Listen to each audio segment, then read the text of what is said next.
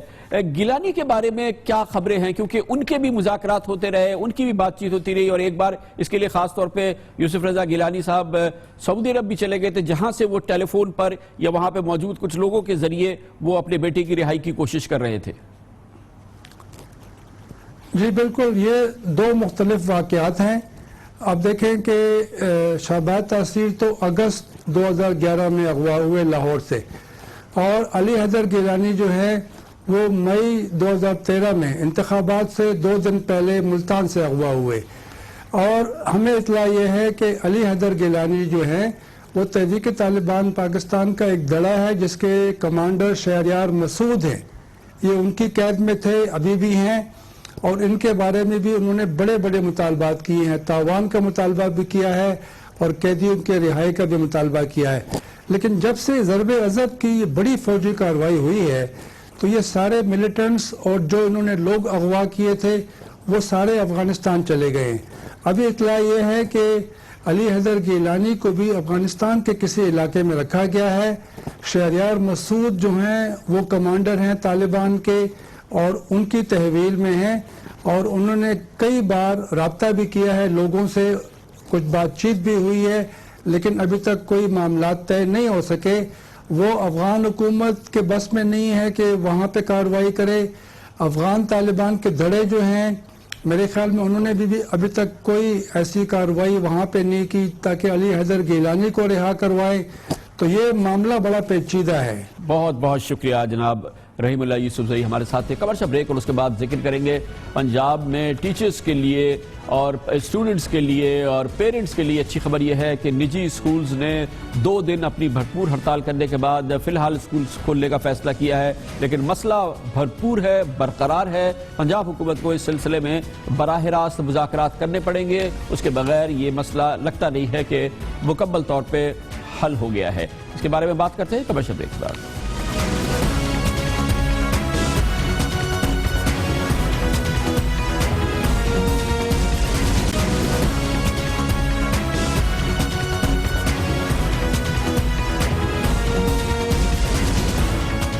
Welcome back. Punjab میں نجی schools میں پڑھنے والے طالب علموں اور ان کے والدین کے لیے اطمینان کی خبر یہ ہے کہ آج آل پاکستان پرائیویٹ اسکولز فیڈریشن نے اپنی ہڑتال ختم کرنے کا اعلان کیا ہے. 2 روز سے پنجاب میں نجی اسکولز بند تھے, پرائیویٹ اسکولز بند تھے, لیکن آج اس ہڑتال کو ختم کرنے کا اعلان کیا ہے. مگر وہ مسئلہ جس کی وجہ سے ہڑتال کی گئی تھی, یعنی حکومت پنجاب کے احکامات کے پرائیویٹ اسکولز بھرپور سیکیورٹی کے انتظامات کریں, اس کے لیے اخراجات کریں, مگر اس کے ساتھ ہی ان کے اس اختیار کو سلب کر دیا گیا کہ وہ اپنی فیسوں میں کسی قسم کا کوئی اضافہ کرے, جس کے جواب میں سراپا احتجاج بن گئے تھے پرائیویٹ اسکولز اونرز. انہوں نے ہڑتال کی اور آج فی الحال اس ہڑتال کو اس امید پر اور اس اطلاع پر ختم کرنے کا اعلان کیا ہے کہ اب حکومت پنجاب ان سے با مقصد مذاکرات کرے گی اور 90,000 سے زائد پرائیویٹ اسکولز کی بات سنے گی. اس حوالے سے ان کے پوائنٹ آف ویو کو بھی شامل کیا جائے گا. آج اس سلسلے میں ایک پریس کانفرنس ہوئی جس میں پنجاب آل پاکستان پرائیویٹ اسکول فیڈریشن کی جانب سے جناب کاشف مرزا نے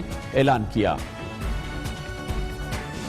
اگلے ہفتے تک کوئی بھی مثبت کوئی رسپانس نہ آیا, ہمارے جائز آئینی مطالبات نہ مانے گئے, ہم بہت واضح ہیں اس بارے میں کہ یہ غیر معینہ ہڑتال جو ہے یہ جاری ہوگی. اس میں تاخیر اب ہم کر رہے ہیں, اس میں تھوڑی دیر کا اس کو مؤخر کر رہے ہیں, لیکن کسی بھی صورت میں اصولی موقف سے پیچھے نہیں ہٹ رہے. 26 فروری کو پنجاب ایجوکیشن پرائیویٹ بل سامنے آیا تھا جس کے تحت حکومت فیسوں کے معاملات کو ریگولیٹ اور خلاف ورزی پر جرمانہ کرنے کا اس نے اختیار حاصل کیا تھا. رجسٹریشن نہ کرانے والے اسکولوں پر 40 لاکھ روپے تک جرمانے کا فیصلہ کیا تھا. حکومت کسی خلاف ورزی پر اسکولوں کا 2 روزانہ 20,000 روپے کے حساب سے جرمانہ عائد کر سکتی ہے, یہ بھی حکومت نے فیصلہ کیا تھا.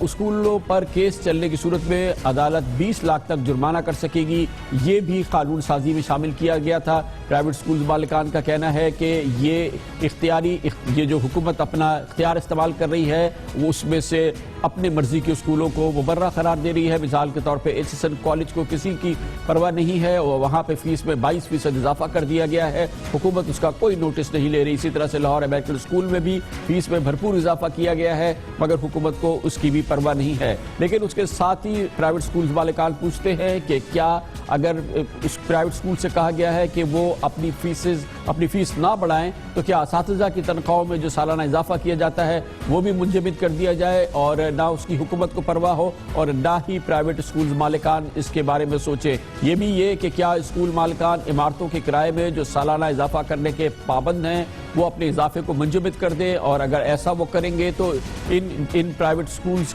کی جو کرائے کی عمارتیں ہیں ان کے مالکان کا کیا رد عمل ہوگا. اس مسئلے کو کیسے حل کیا جائے اور پھر کیا اسکول مالکان خسارہ پورا کرنے کے لیے کلاسز میں بچوں کا بھرپور اضافہ کر دیں. یہ وہ سوالات ہیں جو پرائیویٹ اسکول مالکان کر رہے ہیں مگر اس کا مطلب یہ ہے کہ فی الحال اسکول تو کھل رہے ہیں, پرائیویٹ اسکول کھل جائیں گے پنجاب میں, لیکن مسئلہ پوری طرح سے ہر صورت میں برقرار ہے اور صرف اس کا حل مذاکرات کی صورت میں ہی ہو سکتا ہے. لیتے ہیں کمر سے بریک اور اس کے بعد آپ کو بتائیں گے کہ مسئلہ برقرار ہے. گو کہ بھارتی حکومت نے فیصلہ کر لیا ہے کہ ورلڈ کپ 2020 کا پہلا میچ جو پاکستان اور بھارت کے درمیان دھرم شعلہ میں ہونا تھا اب اس کو منتقل کر دیا گیا ہے کلکتہ میں. لیکن پاکستان کی بھرپور تسلی نہیں ہو گئی ہے, اس لیے آج تک بھی یہ بات یقینی نہیں ہے کہ پاکستان T20 ورلڈ کپ میں حصہ لے گا. اس کے لیے بھارت جائے گا یا نہیں, اس کے بارے میں آپ کو بتائیں گے کمرشل بریک کے بعد.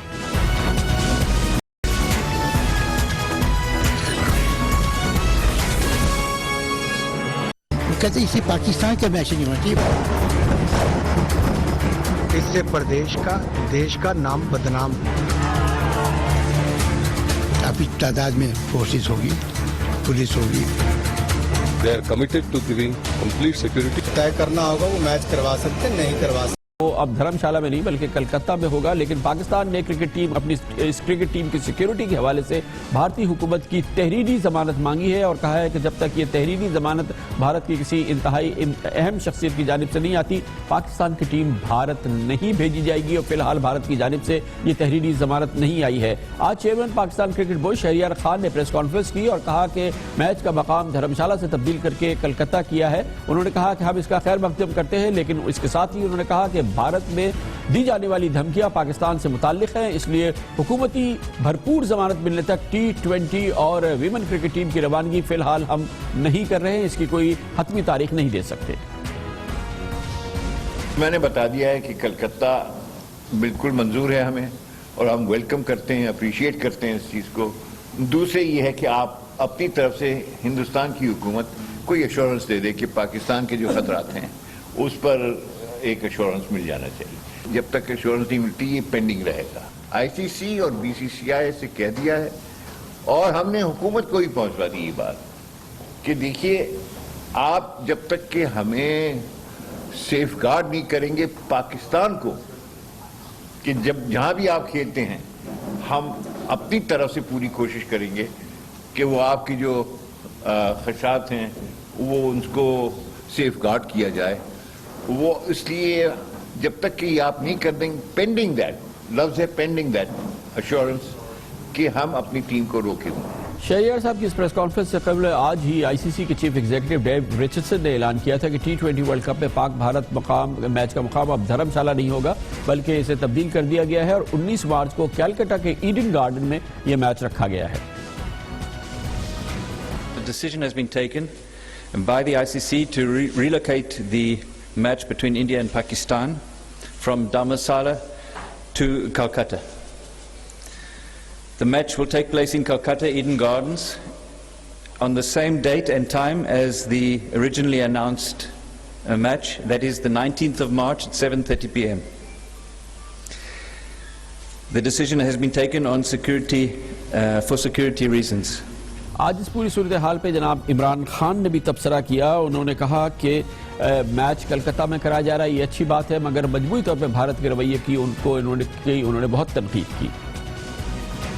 کلکتہ ٹھیک ہے اس لیے کہ وہاں تو کسی نے کوئی چیف منسٹر نے سٹیٹمنٹ نہیں دی. دیکھیں نا آپ کا مجھے بتائیں کوئی مہمان نوازی ہوتی ہے, آپ ہوسٹ ہیں, دوسرے مہمان ہیں, آپ کے ملک میں کوئی مہمان آ رہا ہے اور آپ کہہ رہے ہیں کہ تو آپ نہیں آ سکتے یہاں اور وہ مہمان کہ تو مان یا نہ مان میں تیرا مہمان.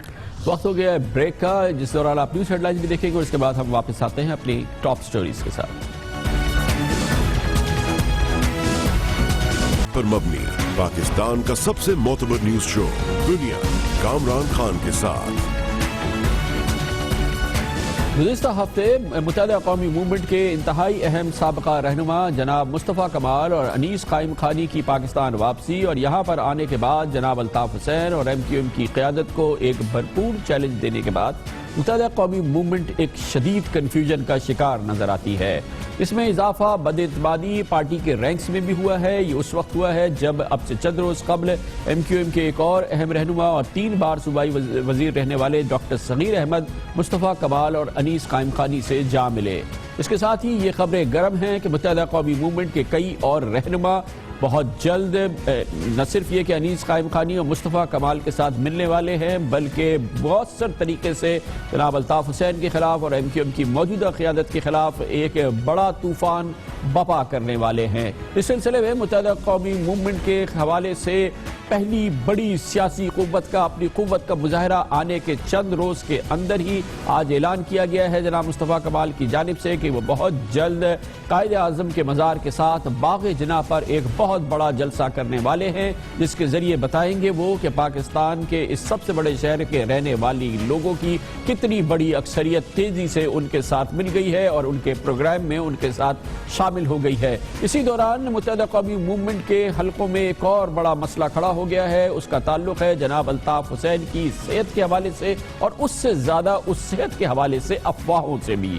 آج اس سلسلے میں ایک اور بڑا کڑا دن تھا متحدہ قومی موومنٹ کی قیادت کے لیے، کیونکہ آج تقریباً دوپہر کے بعد سے ان کے قائد جناب الطاف حسین کے حوالے سے انتہائی خطرناک خبریں گردش کرنے لگی، بلکہ ایسا بھی ہوا کہ سوشل میڈیا پر ان کی موت کی خبر کو بھیجا گیا جو کہ بہت تیزی سے گردش کر رہی تھی، وائرل ہو گئی اور پورا پاکستان آج تقریباً سپہر کے وقت بات کر رہا تھا، ایک دوسرے سے پوچھ رہا تھا جناب الطاف حسین کی صحت کے حوالے سے۔ اسی لیے فوری طور پہ متحدہ قومی موومنٹ نے ایک بیان جاری کیا، اسے بیان جاری کرنا پڑا جس میں متحدہ کی سپریم کونسل کے سربراہ ندیم نصرت نے وضاحت دی کہ قائد MQM الطاف حسین بالکل صحت مند ہیں اور کارکن افواہوں پر کان نہ دھرے، مگر یہ معاملہ اس سے زیادہ اتنا سمپل نہیں ہے، کیونکہ جناب الطاف حسین پچھلے کم از کم 2 سال سے بالکل صحت مند نہیں ہے، جیسا کہ آج کہا گیا وہ ان کو صحت مند بھی نہیں کہا جا سکتا،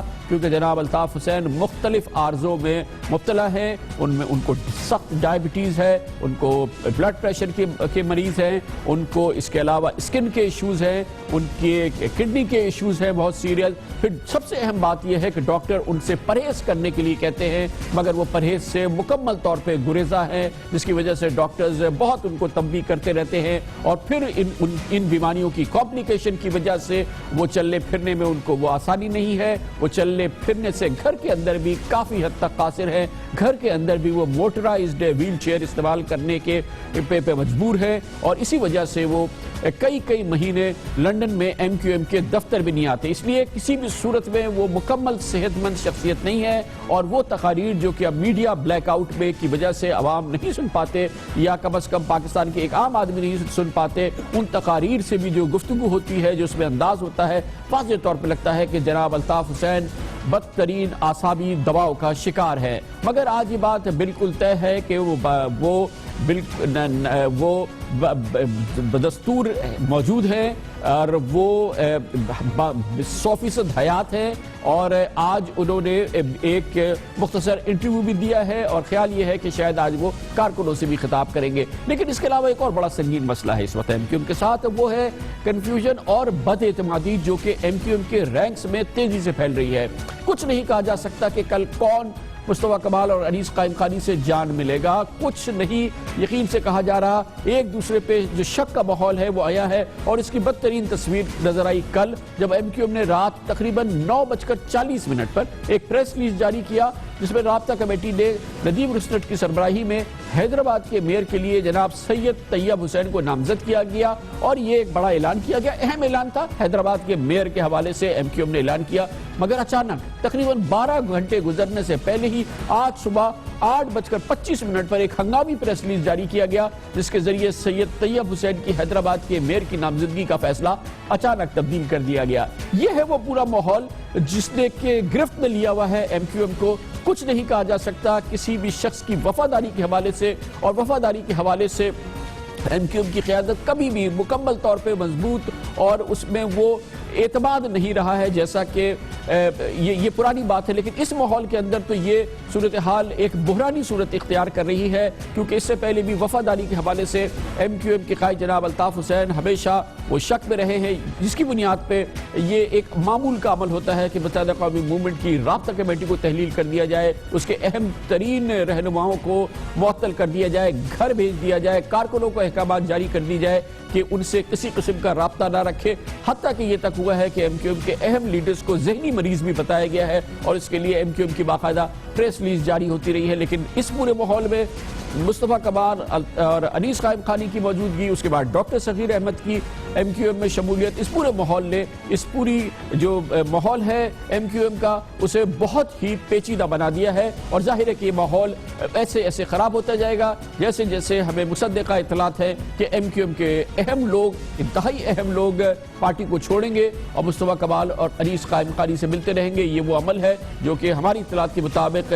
جاری رہے گا، اور اس میں شدت بھی آ سکتی ہے کل بھی اور آگے آنے والے دنوں میں بھی۔ اس پورے ماحول پہ بات کرنے کے لیے ہمارے ساتھ موجود ہے پاکستان کے نامور سینئر صحافی اور تجزیہ کار جناب عامر ضیاء۔ بہت بہت شکریہ عامر ضیاء صاحب۔ ایم کیو ایم کے لیے بحران تو ہمیشہ سے آتے رہے ہیں، 3 بڑے آپریشن ہوئے ہیں اور کئی پولیس آپریشنز ہوئے ہیں، سب کچھ ہوا ہے۔ آپ کے نزدیک اس بحران کا اور پرانے جو بحران ہیں ان میں کہیں فرق ہے؟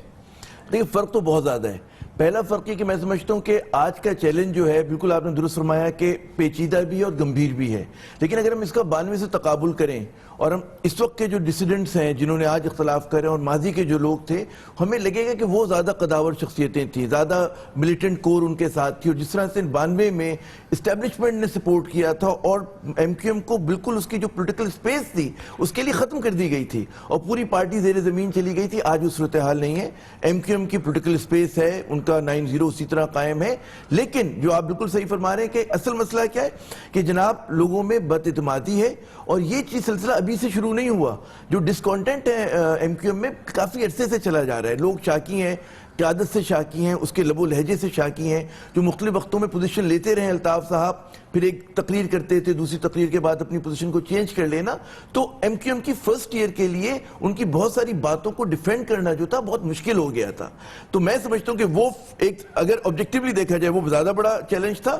آج جو چیلنج ہے وہ داخلی چیلنج ہے۔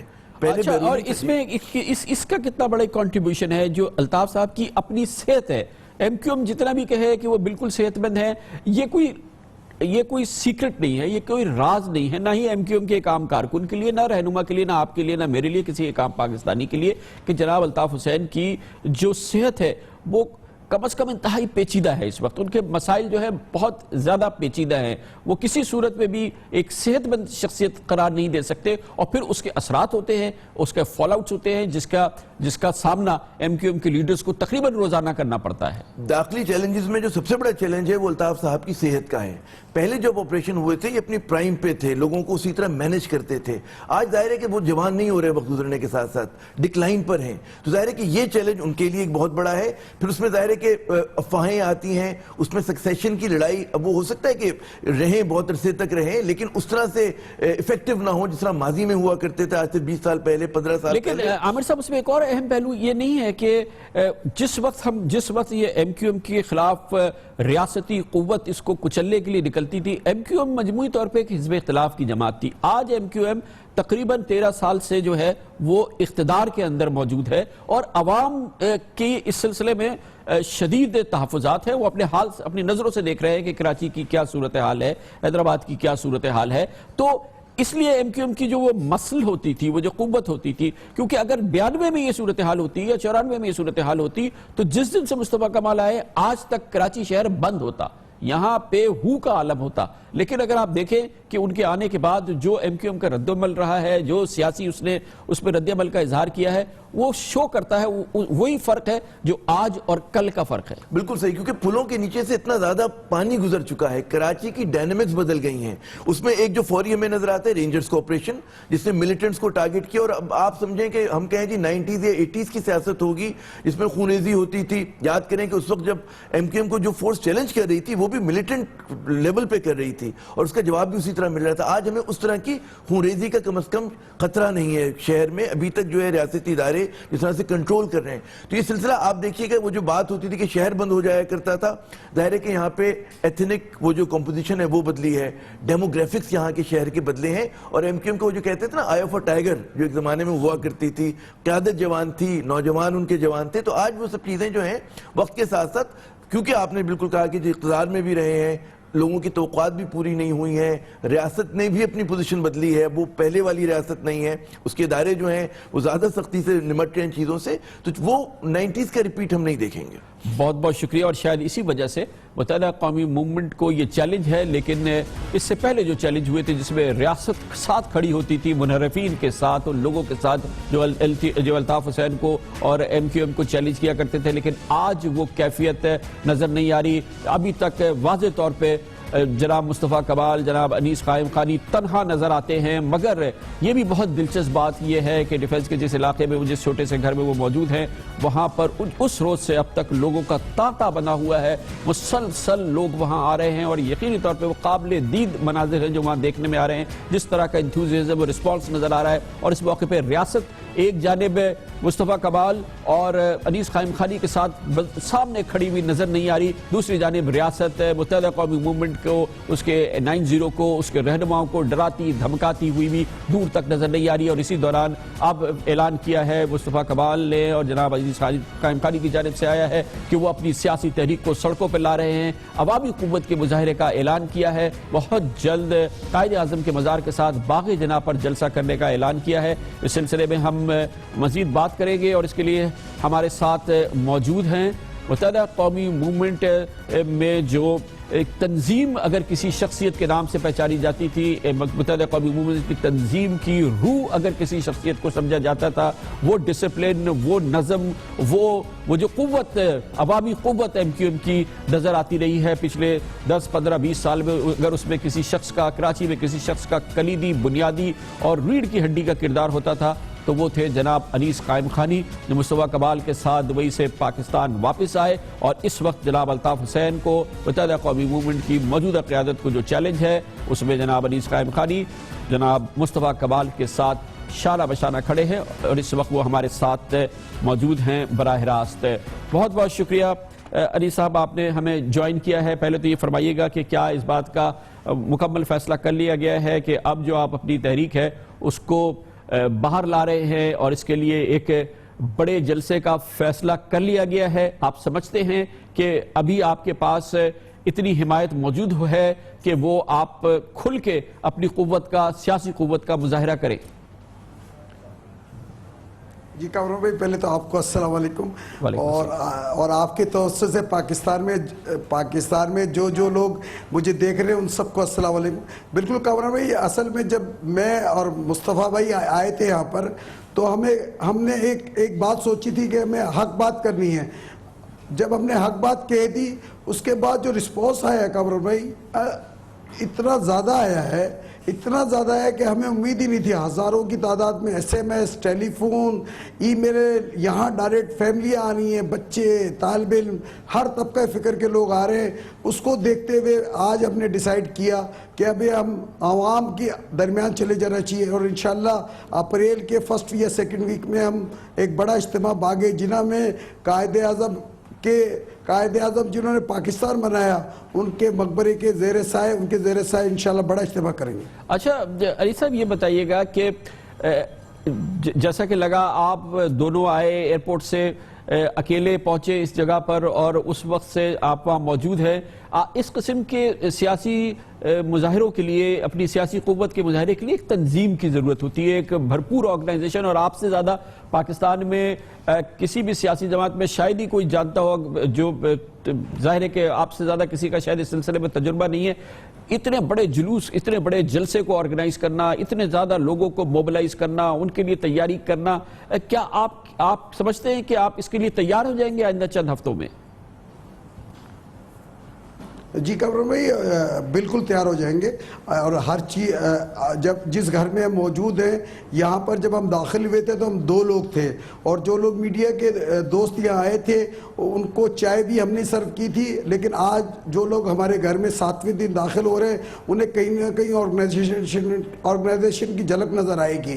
اسی طرح جو لوگ رابطہ کر رہے ہیں کامران بھائی، ان کو ہم کہیں نہ کہیں لسٹ بنا رہے ہیں، ان سے رابطے کا سلسلہ کر رہے ہیں، اور انشاءاللہ آپ دیکھیں گے کہ ہم انشاءاللہ اپریل میں اس کے سامنے آئیں گے اور اس کو منظم کر لیں گے. آپ یہ فرمائیے گا کہ اب 6 دن کے دوران آرگنائزیشن کے لحاظ سے کیا ایک کور آرگنائزیشن آپ کے یہاں بن گئی ہے؟ آپ جیسے کہہ رہے ہیں کہ لوگ آ رہے ہیں، طالب علم آ رہے ہیں، یہ لوگ آ رہے ہیں، تو ایک جیسے کہ آپ شروع میں 2 آدمی تھے، اب کیا ایک ایسی آرگنائزیشن بن گئی ہے جو کہ ان چیزوں کو مینج کر رہی ہے؟ آلریڈی لوگ اتنے جمع ہو گئے ہیں آپ کے پاس؟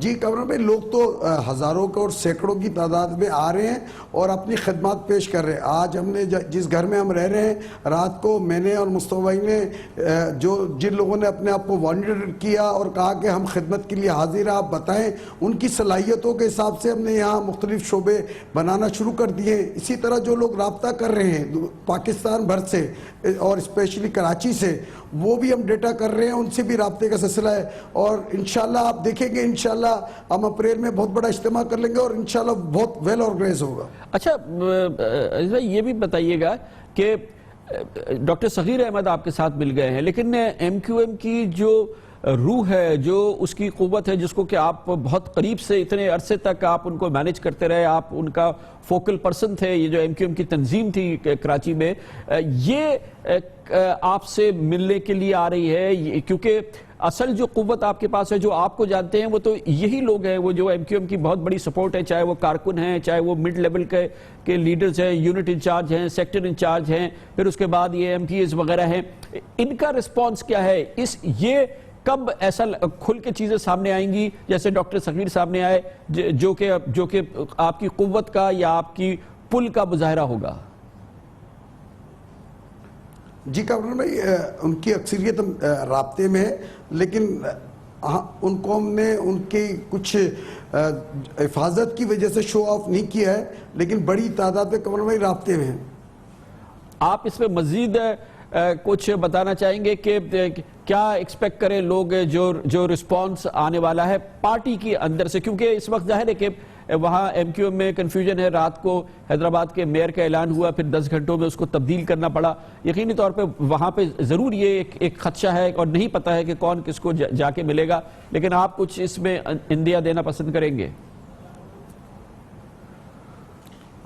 جی کامران بھائی، وہاں تو جو مسائل ہیں وہ آپ کو پتہ ہے، لیکن یہاں تو انشاءاللہ جس طرح لوگوں نے ہم سے رابطہ کیا ہے اور جس طرح آپ نے پوچھا تھا مجھ سے، جس طرح پارٹی کے لوگوں نے، اور صرف کراچی میں نہیں کیا کامران بھائی، حیدرآباد، میر خاص، نواب شاہ، سکھر اور جو چھوٹے چھوٹے قصبات ہیں جہاں ایم کیو ایم کا تنظیمی ڈھانچہ موجود تھا، ان کی بہت بڑی اکثریت نے رابطہ کیا. اور انشاءاللہ آپ دیکھیں گے بہت جلد وہ ہمارے ساتھ ہوں گے اور ہم سب مل کر، اور دیگر پاکستانی جو پاکستان بھر سے ہم سے رابطہ کر رہے ہیں، ان سب کو ملا کر ایک پاکستان کا گلدستہ پیش کریں گے.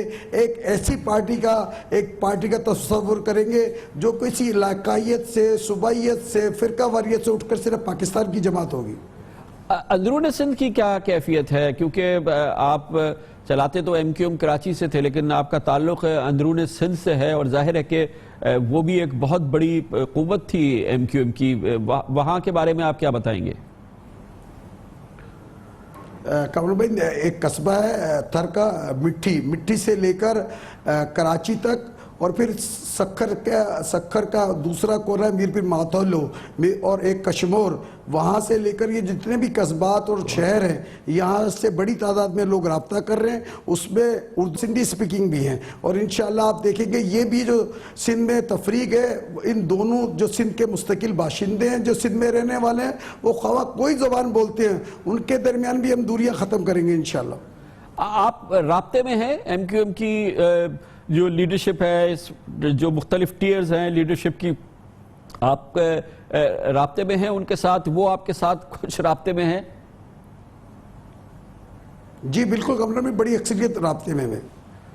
اور اس کے علاوہ پاکستان کی جو سیاسی جماعتیں ہیں ان کا رد عمل بھی سامنے آ رہا ہے. اس جو اب تک رد عمل سامنے آیا ہے اس کو آپ کیسے دیکھتے ہیں؟ ہم نے پہلے دن یہ دعوت دی تھی کامران بھائی کہ آپ پی ٹی آئی میں ہوں, نون مسلم لیگ نون میں ہوں, پیپلز پارٹی میں ہوں, کاف میں ہوں, فکشنل میں ہوں, ہمارا ساتھ اس لیے دیجئے کہ ہم پاکستان کی بات کر رہے ہیں. آپ بھلے اپنی پارٹی میں رہیں, آپ بھلے وہیں سیاست کرتے رہیں, لیکن خدارا اگر کچھ لوگ اب قومی دھارے میں آنا چاہتے ہیں ان کی مدد کیجئے, ان کو ہیلپ کیجئے, تاکہ یہ کمیونٹی جو جنہوں نے کامران بھائی پاکستان بنایا تھا, جن کے لوگ 25 لاکھ شہید ہوئے تھے, جنہوں نے پاکستان کے لیے اتنی قربانی دی تھی, آج یہ میرے لیے کتنی تکلیف کی بات ہے کہ میری کمیونٹی کو محب وطن نہیں سمجھا جاتا ہے. میں آج آپ کی توسط سے پاکستان کی تمام سیاسی پارٹی, ہر پاکستانی سے اپیل کرتا ہوں, پلیز ہماری مدد کیجئے, ہمارے ہاتھ مضبوط کیجئے, کیونکہ ہمارے ہاتھ مضبوط کرنے کا مطلب ہے پاکستان کو مضبوط کرنا. بہت بہت شکریہ جناب انیس قائم خانی ہمارے ساتھ موجود تھے. آج مصطفیٰ کمال صاحب نے اعلان بھی کیا ہے کہ کراچی میں ایک بہت بڑا جلسہ کرنے جا رہے ہیں. باغ جناح کا انتخاب بھی ہو گیا ہے, آئندہ چند ہفتوں میں یہ جلسہ ہوگا. وہ قوت, وہ تحریک جو ایک گھر سے شروع ہوئی تھی, اب اس نے چند ہفتوں میں فیصلہ کیا ہے کہ وہ اپنی قوت کا, اپنی سیاسی قوت کا مظاہرہ کرنے کی پوزیشن میں آ گئی ہے. اور اسی پورے ماحول کے اندر ظاہر ہے کہ جس جماعت سے وہ واپس آئے ہیں, جہاں سے وہ آئے ہیں, وہاں پر ایک بد اعتمادی کی فضا سامنے آئی ہے, وہاں کنفیوژن بھی ہے, اور وہاں کا اس وقت سب سے بڑا مسئلہ جناب الطاف حسین کی صحت کے حوالے سے بھی ہے. اور اس حوالے سے مختلف افواہیں جو ہے مسلسل گردش کر رہی ہیں جو کہ غلط ثابت ہوئی ہیں. آج پتہ چلا ہے کہ بالکل وہ غلط ثابت ہوئی ہیں, لیکن بہرحال صحت جناب الطاف حسین کی ایک گمبھیر ایشو ہے جو کہ برقرار ہے. اور پھر جو بد اعتمادی کی فضا ہے اس وقت رینکس میں ایم کیو اس کی عکاسی کل شب بھی ہوئی, جب حیدرآباد کے میئر کے لیے طیب حسین کے نام کا اعلان کیا گیا اور 10 گھنٹوں میں اس کو تبدیل کر دیا گیا, اور اس کی کوئی وجہ نہیں بتائی گئی, اور کسی نئے نام کا اعلان نہیں کیا گیا ہے. لیتے ہیں کمرشل بریک اور اس کے بعد ذکر کرتے ہیں بہت ہی دلچسپ خبر ہے. پاکستان میں اکثر کہا جاتا ہے, اور جناب جسٹس افتخار محمد چودھری کے دور میں بہت زیادہ یہ بات سامنے آئی, اور پھر اس کے بعد بھی مسلسل آتی رہی ہے کہ ججز کے فیصلے بولتے ہیں, جج نہیں بولتے. یہ پاکستان میں ایک روایت رہی ہے, پچھلے کئی سالوں سے بہت زیادہ شدت سے ہے کہ جو ریمارکس ہوتے ہیں جج صاحبان کے ہائی کورٹس میں, سپریم کورٹ آف پاکستان میں, ان کی بہت تشہیر ہوتی ہے. وہ ریمارکس بہت زیادہ اہم ہوتے ہیں اور سماعت کی امپورٹنس سے زیادہ اہمیت اختیار کر جاتے ہیں. فیصلوں سے سے پہلے ہی بہت اہم ان کی ایک شکل اختیار ہو جاتی ہے. لیکن امریکہ جہاں پر ایک انصاف کے حوالے سے ایک شناخت موجود ہے, امریکہ کی سپریم کورٹ کے جج صاحبان بہت کم بولتے ہیں. ان میں سے سپریم کورٹ کے ایک معزز جج 10 سال تک نہیں بولے, اور 10 سال کے بعد گزشتہ چند دنوں میں انہوں نے کسی مقدمے میں کچھ ریمارکس دیے ہیں. 10 سال تک عدالت میں وہ موجود رہے, supreme court of United States کے جج, مگر وہ کچھ نہ بولے. یہ بڑی دلچسپ خبر ہے, اس کی بیک گراؤنڈ بھی آپ کو دکھاتے ہیں ایک کمرشل بریک کے بعد.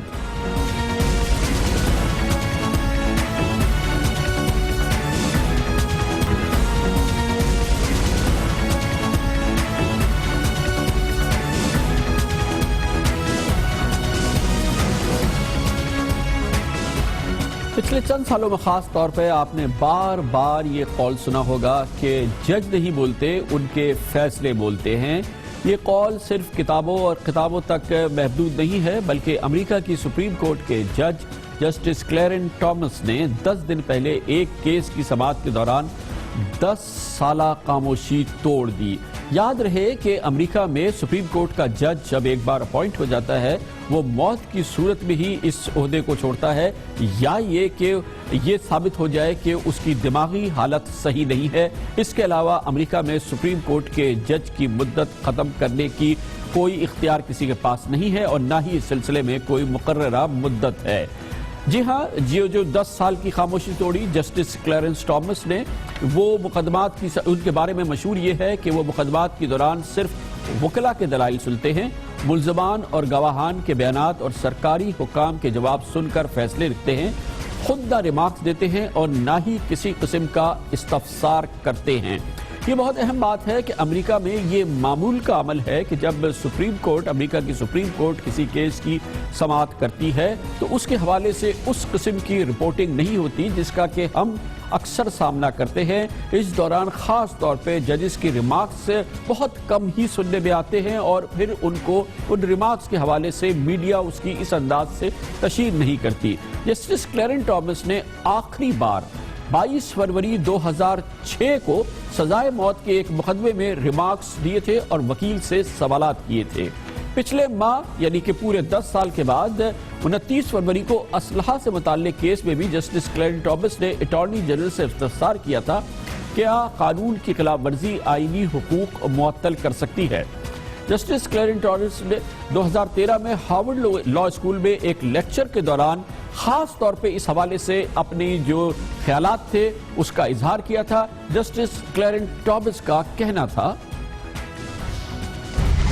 ججز کو خود بولنے کے بجائے فریقین، گواہان، ملزمان اور وکیلوں کے دلائل کو سننا چاہیے۔ کیس کا فیصلہ کرتے وقت وکلا اور فریقین سے زیادہ سوالات کرنا غیر ضروری ہوتا ہے۔ بلا جواز استفسار کر کے عدالت میں تکرار میں اضافہ کرنے کی کوئی ضرورت نہیں ہوتی۔ کیس کی سماعت کے دوران ملزم یا اس کے وکیل کو دفاع کا زیادہ سے زیادہ موقع ملنا چاہیے۔ کسی بھی کیس سے متعلق ججز اپنے چیمبر میں قانونی مشورہ اور دلائل پر بحث کر سکتے ہیں۔ ان تمام امور کے حوالے سے جس کا اظہار جناب جسٹس کلیرن ٹامس نے کیا تھا، جنہوں نے ثابت کیا اور 10 سال تک وہ کسی مقدمے کے دوران انہوں نے کوئی ریمارکس نہیں دیا۔ ابھی چند روز قبل انہوں نے کسی مقدمے کے دوران ایک مختصر سی بات کی تھی، وہ اس لیے پاکستان کے حوالے سے ریلیونٹ ہے، خاص طور پہ گزشتہ دور میں جب چیف جسٹس جناب Iftikhar Muhammad Chaudhry chief justice of Pakistan ہوتے تھے، ان کے ریمارکس، ان کی گفتگو وہ روزانہ کی میڈیا کی شہ سرخیوں کا موضوع ہوتی تھی، ٹاک شو ان کے ریمارکس پر ہوتے تھے، ہیڈ لائنز ان کے ریمارک پر ہوتی تھی۔ اس کے بعد بھی یہ روش جو ہے وہ کسی حد تک برقرار رہی ہے، گو کہ اس میں کمی آ گئی ہے، اس طرح کی کیفیت بہرحال نظر نہیں آتی ہے، لیکن اب بھی کچھ حلقے ایسے ہیں وہ سمجھتے ہیں کہ ججز کے فیصلے، ان ججز کی جو خیالات ہیں، ججز کے جو فیصلے ہیں وہ ان کے فیصلوں کی صورت میں سامنے آنے چاہیے۔ ان کے ریمارکس کے حوالے سے جو اندازے لگنے شروع ہوتے ہیں یا فیصلے آنے سے پہلے جو آرا بننے لگتی ہے، پھر میڈیا اس سے جو اندازے لگانا شروع کرتی ہے، شاید یہ انصاف کے حقیقی تقاضوں کو پورا نہ کرتی ہو۔ یہ پاکستان کے لیے نیا موضوع نہیں ہے۔ جناب جسٹس افتخار محمد چودھری کے زمانے سے لے کے آج تک اس حوالے سے خاص طور پہ جو پاکستان کے سیاستدان ہیں یا نامور وکلا ہیں اس سلسلے میں اپنی رائے کا اظہار کرتے رہے ہیں، اور یہ پاکستان کے لیے ایک دیرینہ اور ایک کافی عرصے سے چلنے والا مسئلہ ہے۔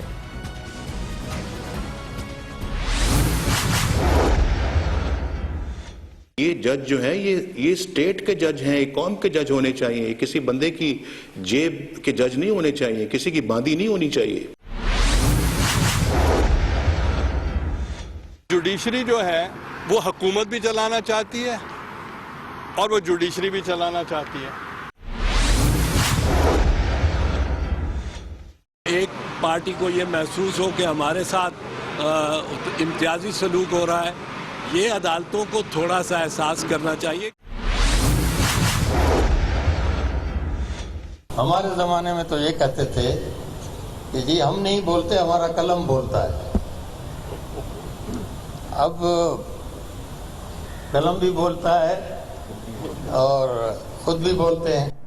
جناب وزیر اعلیٰ قائم علی شاہ صاحب نے یہ بات تو حالیہ دور میں کہی ہے، ابھی چند روز قبل کہی ہے، لیکن یہ جو حالات تھے یہ زیادہ صادر تھے، زیادہ اس کا اطلاق ہوتا تھا جسٹس افتخار محمد چودھری، پھر جسٹس جواد خواجہ کے دور میں، خاص طور پہ جب عدالتی ریمارکس جو ہے وہ خود مقدمے سے زیادہ بھاری ہو جاتے ہیں، ان کی تشہیر اس سے زیادہ ہوتی ہے اور لوگوں کی توجہ، خاص طور پہ میڈیا کی توجہ نہ فیصلے پر ہوتی ہے، نہ وکلا کے آرگیومنٹس پہ ہوتی ہے، بلکہ ججز کے ریمارکس پر ہوتی ہے۔ اس حوالے سے یہ بڑی اہم خبر تھی، ہم نے آپ کے ساتھ شیئر کی کہ یونائٹڈ اسٹیٹس کی، امریکہ کی سپریم کورٹ کے ایک جج تقریباً 10 سال سے وہ جج ہیں اور انہوں نے اب سے چند روز قبل پہلی بار عدالت میں کوئی ریمارکس دیا ہے، جو کہ ایک بڑی خبر بنی ہے امریکہ میں بھی، بلکہ دنیا بھر میں جو لیگل افیئرز کی رپورٹنگ ہوتی ہے اس کے لیے ایک بڑی خبر تھی کہ امریکہ کے سپریم کورٹ کے ایک جج بالآخر بولے، عدالت میں انہوں نے کوئی ریمارک دیا۔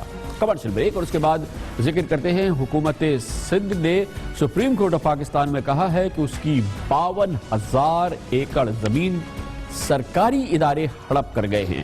بہت اہم سرکاری اداروں کا نام بھی لیا ہے اور ایک بہت بڑا پینڈورا باکس ہے جو کھولا ہے حکومت سندھ نے. اس کے بارے میں آپ کو بتاتے ہیں کمرشل بریک کے بعد.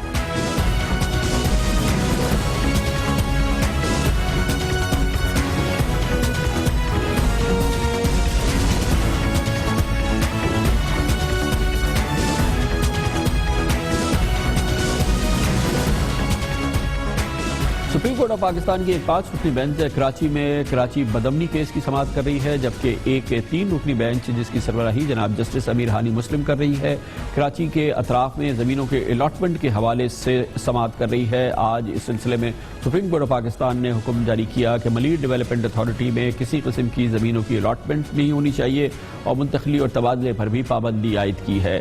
اسی کیس کے حوالے سے کل بہت اہم ڈیولپمنٹ ہوئی تھی جب حکومت سندھ نے کراچی بدامنی کیس کی سماعت کے دوران کل ہی سپریم کورٹ میں ایک رپورٹ جمع کرائی تھی جس میں یہ سنسنی خیز انکشاف کیا گیا تھا کہ کراچی میں 52,130 ایکڑ سرکاری زمین پر مختلف وفاقی اور سندھ حکومت کے ماتحت سرکاری ادارے قابض ہو چکے ہیں. سپریم کورٹ نے 24 جون 2014 کو محکمہ ریونیو کو 6 ماہ میں زمینوں سے قبضہ چھڑانے کا حکم دیا تھا، لیکن حکومت سندھ عمل درآمد میں کامیاب نہیں ہو سکی اور اب سپریم کورٹ کو حکومت سندھ کی جانب سے بتایا گیا ہے اور یہ بہت اہم اس میں محکموں کے نام لیے گئے ہیں، سرکاری محکموں کے نام لیے گئے ہیں اور کہا گیا ہے کہ یہ وفاقی محکمے یا سرکاری محکمے جو ہے وہ حکومت سندھ پر غیر قانونی طور پہ قبضہ کیے ہوئے ہیں اور اس سلسلے میں قبضہ چھڑانے کی تمام کوششیں ناکام ہو چکی ہیں. انکروچمنٹ کے الزامات عام لوگوں پر قبضہ مافیا پہ تو لگتے رہے ہیں، لیکن خود وفاقی اداروں پر اور حکومتی سرکاری اداروں پر اس قسم کے الزامات وہ بھی حکومت سندھ کی جانب سے سپریم کورٹ آف پاکستان میں لگانے یہ بہت ہی اہم معاملہ ہے. کل حکومت سندھ نے سپریم کورٹ آف پاکستان میں شکایت کی کہ پاک فوج، بحریہ اور فضائیہ کا کراچی کی 21,000 ایکڑ سرکاری زمین پر قبضہ ہے. ڈی ایچ اے نے ضلع جنوبی کی 5,257 ایکڑ قبضہ شدہ زمین فروخت کر دی ہے. لیاری ڈیولپمنٹ اتھارٹی نے 8,175 ایکڑ زمین پر قبضہ کر رکھا ہے. ہاکس بے اسکیم پر 42K2 ڈام پر پلاٹ بھی بیچ دیے گئے ہیں. ملیر ڈیولپمنٹ اتھارٹی نے تیسر ٹاؤن کی 9,512 ایکڑ زمین حکومت سندھ کو قیمت دیے بغیر بیچ دی ہے، جبکہ مزید 3,158 پر قبضہ ہے. پورٹ قاسم اتھارٹی نے 3,960 ایکڑ زمین پر وہ قابض ہے. کراچی پورٹ ٹرسٹ نے 769 ایکڑ زمین پر قبضہ کر رکھا ہے. سول ایویشن اتھارٹی 150 ایکڑ پر اور او جی ڈی سی 67 ایکڑ پر، سوئی سدرن گیس 60 ایکڑ پر اور این ایل سی 37 ایکڑ زمین پر قبضہ کیے ہوئے ہے. اور یہ ہیں وہ سنگین ترین الزامات جو حکومت سندھ کی جانب سے لگائے گئے ہیں، جس میں وفاقی اداروں پر، سرکاری اداروں پر، بلکہ فوجی اداروں پر الزام لگایا گیا ہے کہ وہ حکومت سندھ کی زمین پر قابض ہیں. اس اہم موضوع پر بات کرتے ہیں اور اس کے لیے ہمیں جوائن کیا ہے ہمارے نمائندے خصوصی اختیار کھوکھر نے. کیا کہتی ہے حکومت سندھ، یہ کس طرح سے قبضہ ہو گیا اور کس طرح سے سرکاری جو ادارے ہیں کیا کیا؟ انہوں نے آئے اور اپنا بیٹھ گئے، آ کے کس طرح سے قبضہ کر لیا؟ مطلب سرکاری ادارے ہیں آفٹر آل، یہ کوئی قبضہ مافیا تو نہیں ہے. جی کامران صاحب، یہ اس طرح ہوا کہ جب کراچی بدامنی کیس 2012 میں شروع ہوا تو اس وقت عدالت میں یہ ایشو آیا کہ کراچی میں بدامنی کا ایک بڑا سبب زمینوں پر قبضہ بھی ہے. تو پھر حکومت سندھ کو ہدایت دی گئی کہ وہ رپورٹ دے کہ کتنی زمین خاص طور پہ کراچی کے اندر قبضے میں. پھر حکومت سندھ نے خصوصی عدالت میں اسپیسیفکلی کہا گیا کہ آپ سیٹلائٹ امیجریز کے ذریعے اس کو یوز کریں اور دیکھیں کیا ہوا ہے. پھر انہوں نے 2002 کی سیٹلائٹ امیجریز لی، پھر 2008 کی لی، 2010 کی لی، 2012 کی لی. اس طرح وہ ساری سیٹلائٹ امیجریز کے بنیاد پہ انہوں نے یہ دیکھا کہ پہلے زمین کون سا ادارہ، ان کے پاس کتنی زمین تھی اور اب کس پوزیشن میں ہے. پھر ان کا یہ کہنا ہے کہ ہم نے متعلقہ جو ڈپٹی کمشنرز ہیں ان سے یہ رپورٹ طلب کی، جو سپریم کورٹ کو بتایا گیا. انہوں نے بتایا کہ یہ جو اب زمین، اضافی زمین جو ان لوگوں ان اداروں کے پاس ہے وہ باقاعدہ حکومت سندھ سے انہوں نے حاصل نہیں کی، بلکہ اپنے جو ان کی حدود ہیں وہ انہوں نے بڑھا دیے ہیں. خاص طور پہ کے پی ٹی یا پورٹ قاسم، ان کے لیے تو کہا گیا کہ انہوں نے سمندر کو انکروچ کر کے یا سمندر کو سے زمین پیدا کی ہے، وہ ان کا حکومت سندھ کا موقف ہے کہ وہ صوبائی حکومت کی ہے. اور ڈی ایش اے کے لیے کہا گیا، ڈی ایش اے نے کوئی 6,000 یا 5,500 ایکڑ زمین وہ کے پی ٹی سے اور پورٹ قاسم اتھارٹی سے لی ہے، جو کہ ان کا یہ کہنا ہے کہ یہ زمین جو بھی زمین ہے اس کا صوبائی حکومت ملکیت ہے. ڈی ایش اے نے وہ زمین لے کر اور لوگوں کو بیچ دیے. 15 روپیہ فی گز کے حساب سے ڈی ایش اے نے زمین لی. اور حیرت انگیز بات یہ ہے کہ حکومت سندھ کے اپنے ادارے جو ایم ڈی اے اور L D A Lyari development ہو، تو ان کے اپنے ادارے، ان کے لیے بھی کہا گیا کہ انہوں نے 20,000 ایکڑ زمین قبضے میں کر رکھی ہے. نہیں تو اس میں یہ کیسے، جب نہ حکومت سندھ ایک جو پیشہ ور قبضہ مافیا ہے اس کو روک سکتی ہے، نہ ہی کسی وفاقی ادارے کو روک سکتی ہے، نہ ہی اپنے کسی ادارے کو روک سکتی ہے، یہ تو خود تبصرہ ہے حکومت سندھ کی نااہلی اور اس کی یا ملی بھگت یا کچھ بھی اس کا معاملہ ہو سکتا ہے. یہ تو خود چارج شیٹ خود حکومت سندھ کے خلاف نہیں ہے. کامران صاحب دیکھیں نا، آپ جو لیاری ڈیولپمنٹ اتھارٹی کی جب جیسے 63 ٹاؤن اسکیم کا ذکر آیا، ہاک پہ اسکیم 42 کا ذکر آیا، ہاک سے اسکیم 42 ابھی پچھلے اسی حکومت کے دور میں آغا سراج دورانی صاحب وزیر بلدیات تھے، انہوں نے خود افتتاح کیا اسی زمین پہ جو زمین بورڈ آف ریونیو کا کہنا ہے کہ انہوں نے انہیں الاٹ ہی نہیں کی، ان کی میوٹیشن ہی نہیں ہوئی. اسی طرح 63 ٹاؤن اسکیم جو ہے وہ بھی حکومت سندھ کے فولڈر میں ہی مطلب وہ اناؤنس ہوئی، وہ ان کے لوگوں کو الاٹ ہوئی. تو اگر اس طرح ہے، ان کا یہ کہنا ہے کہ ان کو تقریباً کوئی 4 ارب روپے کی پیمنٹ دینی ہے 63 ٹاؤن اسکیم کے حوالے سے. بورڈ آف ریونیو کو 40 کروڑ روپے کی صرف پیمنٹ دی گئی ہے، جبکہ لوگوں سے جیسے ہم نے پچھلے پروگرام میں بتایا کہ 7 ارب روپے وہ لے چکے ہیں، لیکن بورڈ آف ریونیو کو بھی اس زمین کی قیمت ادا نہیں کی. اس بنیاد پہ وہ کہہ رہے ہیں کہ یہ زمین جو ہے قبضے میں کی گئی ہے، لیکن ہے ان کا ملی بھگت شامل ہے. لیکن اختیار صاحب یہ بتائے کہ اگر ہم کتنے عرصے سے دیکھ رہے ہیں سپریم کورٹ آف پاکستان صرف ان معاملات کی کارروائی جو ہے وہ کئی سالوں سے کر رہی ہے، اور جس کے نتیجے میں شاید دسیوں ہزاروں لاکھوں ایکڑ جو ہے وہ متنازع ہے، جو حکومت سندھ یا بورڈ آف ریونیو کے ذریعے زمینیں الاٹ ہوئی ہیں یا تقسیم کی گئی ہیں یا ان کی کیٹیگری چینج کی گئی ہے. یہ لاکھوں ایکڑ زمینوں کا معاملہ نہیں ہے جس میں کہ یہ ایک پہاڑی موضوع ہے، یہ ہمالیائی موضوع ہے، اور جس پہ خود سپریم کورٹ آف پاکستان کے احکامات، آبزرویشن یہ ساری موجود ہے. اگر اس کی روح پر عمل ہو گیا تو یہ لاکھوں ایکڑ زمین جو ہے یہ واگزار کرنی پڑے گی نا، یہ واپس لینی پڑے گی. دیکھیں نا کامران صاحب، سپریم کورٹ آف پاکستان نے اسی کیس میں 2012 میں ایک کمیشن بٹھائی تھی، نظر لگاری کمیشن. اس کمیشن نے رپورٹ میں حکومت کو بتایا تھا کہ کراچی کے اندر اس کے علاوہ 17,000 ایکڑ زمین جو کہ پاکستان پیپل پارٹی کی حکومت میں، اس سے پہلے جو ارباب رحیم کی حکومت تھی اس میں غیر قانونی طور پر انہوں نے بتایا کس طرح اے کیٹیگری زمین بی کیٹیگری کر کے دی گئی، کس ادارے کو کتنے ریٹ پہ کتنے رعایت دی گئی. یہ کوئی خربوں روپے مالیت کی زمین ہے جو حکومت، میں نے سپریم کورٹ کو یہ پوری رپورٹ کمیشن کی صورت میں پیش ہو چکی ہے. لیکن اب یہ ہے کہ یہ کارروائی کرے گا کون، یہ پیسہ اگر یہ اتنے بڑے فراڈ ہوئے کھربے روپے کون لائے. کوکر صاحب ایک اور بات بہت اہم ہے نا کہ یہ صرف معاملہ پیپلز پارٹی کے دور کا نہیں ہے، اس سے پہلے بھی جو حکومتیں ہیں، چاہے وہ جنرل مشرف کے دور میں جو صوبائی حکومتیں رہی ہیں، چاہے اس سے پہلے جو پی ایم ایل این کا دور رہا ہے، یا اس سے پہلے جام صادق علی جب وزیر اعلیٰ تھے، یہ لوٹ مار یا یہ اندھیر نگری زمینوں کے حوالے سے جو ہے یہ پچھلے 5-7 سال کا معاملہ نہیں ہے، یہ تو پچھلے 20 سال کی ایک کہانی ہے، 25 سال کی کہانی ہے، جب سندھ کی کراچی کے اطراف کی یہ ساری زمین جو ہے اس کی بندر بانٹ ہوئی ہے، یہ پچھلے 25 سال سے جاری ہے. جی کامران صاحب، اسی وجہ سے حکومت سندھ کو 2002 میں اور 2001 میں Sindh urban land cancellation ordinance لانا پڑا، کیونکہ 25 روپے 20 روپے اور 50 روپے ایکڑ پہ زمینیں دی گئی تھی انتہائی سستے ریٹ پہ. پھر وہ تمام زمینیں کینسل کی، پھر سندھ لینڈ کمیٹی بنائی گئی کہ ان کو پرانے ان سے قیمت وصول کر کے پھر ان لوگوں سے تاکہ ان کو ریگولائز کیا جائے. اس میں پھر لینڈ کمیٹی میں فراڈ ہونا شروع ہو گئے. تو یہ واقعی یہ معاملہ جو ہے خاص طور پہ کراچی کی جو قیمتی زمین ہے، اربوں خربوں روپے کی زمین، وہ ہماری سندھ حکومت کے لوٹ مار کا، اور ہمارے جو حکمران ہیں ان کا خصوصی ان کی توجہ رہی ہے. اور اس میں نہ ہی کوئی ایک پارٹی ذمہ دار ہے اور نہ ہی جو غیر سیاسی نظام ہے وہ ذمہ دار ہے. جس کی بھی موقع آیا ہے، جس کی بھی حکومت ہوئی ہے، اس نے یہ کراچی کی یہ قیمتی زمین کی لوٹ مار میں حصہ لیا ہے اور اس کی بندر بانٹ کی ہے. بالکل یہی بات درست ہے، اور اسی طرح ہوا ہے. اب دیکھتے ہیں کہ اب کارروائی کرے گا کون. یہ خود لوگ جب آتے ہیں پھر دوسری کہانی شروع ہو جاتی ہے. تو اس لیے سارے لوگ جو ہے نا بہت مشکل کام ہے یہ، ظاہر ہے کہ اس کا پورا ہی کوئی نظام. بہت بہت شکریہ جناب اختیار کھوکھر ہمارے ساتھ تھے. سندھ کا یہ معاملہ بہت ہی اہم، ایک بہت بڑا گورکھ دھندا ہے. 25 سال پر محیط یہ گورکھ دھندا ہے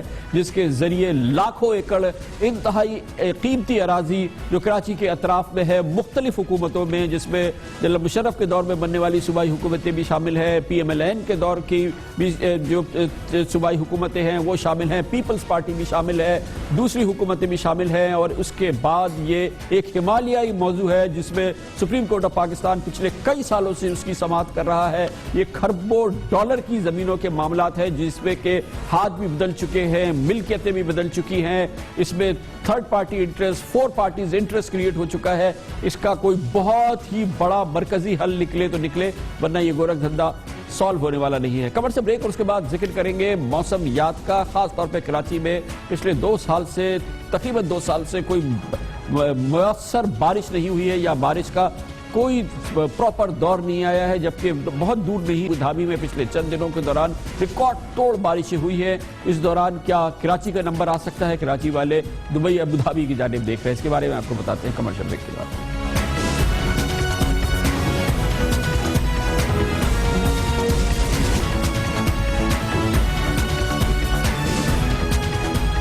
پچھلے 2-3 سال سے کراچی کا بہت اہم مسئلہ، خاص طور پہ پچھلے 2 سال کے دوران یہ رہا ہے کہ کراچی میں بارش نہیں ہو رہی ہے. 2 مانسون کے بڑے سیزن گزر چکے ہیں مگر کراچی سے مانسون نہیں گزری ہے، جس کی وجہ سے کراچی کے موسم پہ اس کے اثرات ہو رہے ہیں اور کراچی والے بے تابی سے انتظار کر رہے ہیں کہ کراچی میں بھی بارش ہو. اسی دوران جب خبریں آتی ہیں کہ کراچی کے اطراف میں، خاص طور پہ وہ علاقے جو کراچی سے موسمیاتی اعتبار سے کافی قریب ہیں، تو کراچی والے حسرت سے دیکھنے لگتے ہیں کہ شاید کراچی کا نمبر آ جائے. یہی وجہ ہے کہ جب حالیہ دنوں میں متحدہ عرب امارات جو بارشوں کے حوالے سے خاص طور پہ کوئی بڑی شہرت نہیں رکھتا، وہاں پہ بارشیں ہونا ایک معمول کا عمل نہیں ہے، وہاں پہ انتہائی غیر معمولی بارشیں ہوئی. پچھلے چند دنوں کے دوران دبئی، ابو دھابی اور متحدہ عرب امارات کے کئی شہروں میں جب شدید ترین بارشوں کی خبریں آئی، طوفان کی خبریں آئی، اور اس دوران وہاں پر جب معمولات زندگی درہم برہم ہو گیا تو کراچی میں یہ احساس ہوا یا اندازہ ہونے لگا، محکمہ موسمیات کی جانب سے مسلسل خبریں آنے لگی کہ اب کراچی کا نمبر آنے والا ہے.